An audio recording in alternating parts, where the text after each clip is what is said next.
For what purpose does the gentlewoman from New York rise?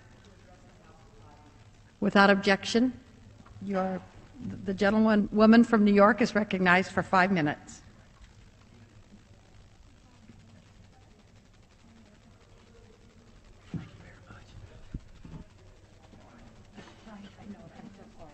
Madam Speaker, the Joint Economic Committee, which I chair, has just issued the latest edition of our series of state-by-state snapshots of the economy.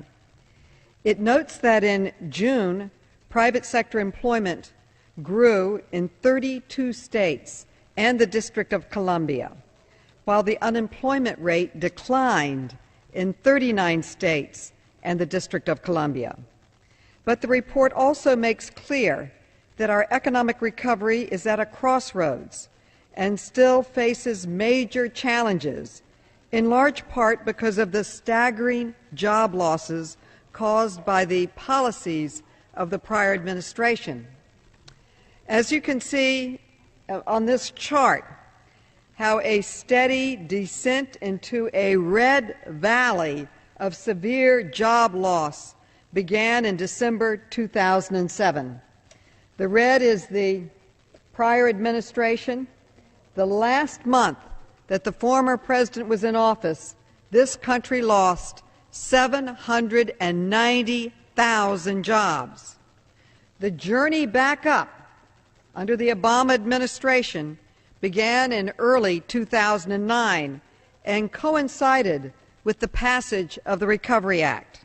And as you can see, we've been trending in the right direction and gaining jobs these past few months, where it's not victory, but it certainly is movement in the right direction.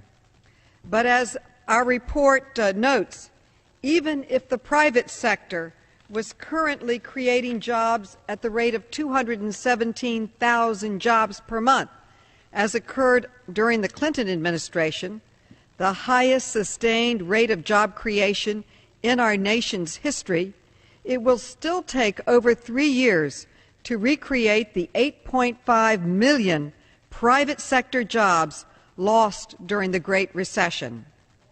The lingering high unemployment rates, particularly the long-term unemployment rate, suggests that targeted actions, such as our recent extension of unemployment insurance benefits, are sorely needed to support growth and provide a safety net for the millions of families hurt by the recession.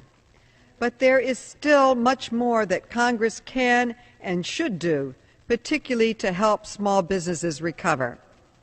As Chairman Bernanke pointed out today, we need to find ways to provide small, credit-worthy businesses with additional lending, something that I have supported and the Democrats have supported from day one. Small businesses and establishments, these small businesses are the backbone of the U.S. labor market. 75% of working Americans are employed at businesses with fewer than 250 employees. But a study earlier this year by the Joint Economic Committee found that in the wake of the financial crisis, limited access to capital and credit continues, and it has a serious impact on small business hiring. The tough credit standards that banks are now imposing, even on credit-worthy small businesses, have hamstrung their ability to expand and create jobs. You can see the results of that in this chart, which the Joint Economic Committee prepared. And this chart looks at the business hiring by mid and large businesses and compares it with the small business hiring, which is still in decline.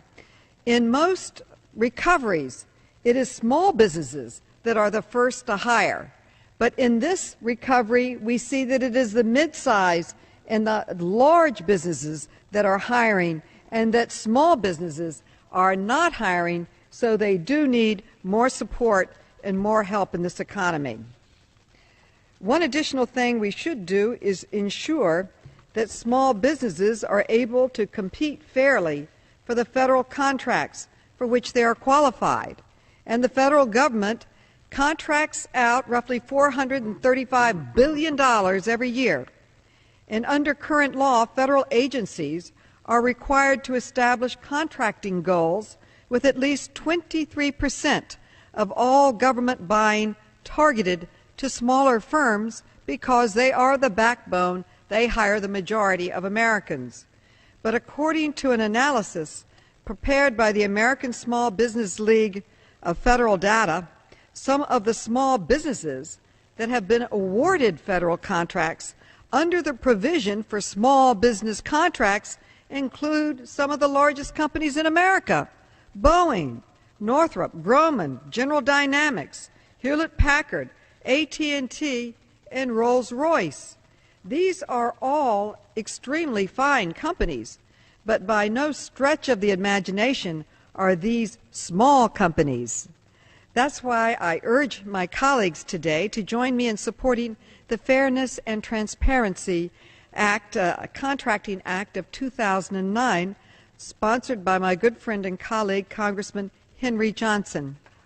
H.R. 2568 would modify the definition of small businesses in the Small Business Act to include the requirement that no publicly traded company can qualify as a small business. May I request additional time?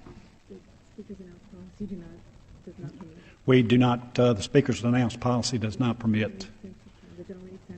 The gentlelady's time has expired.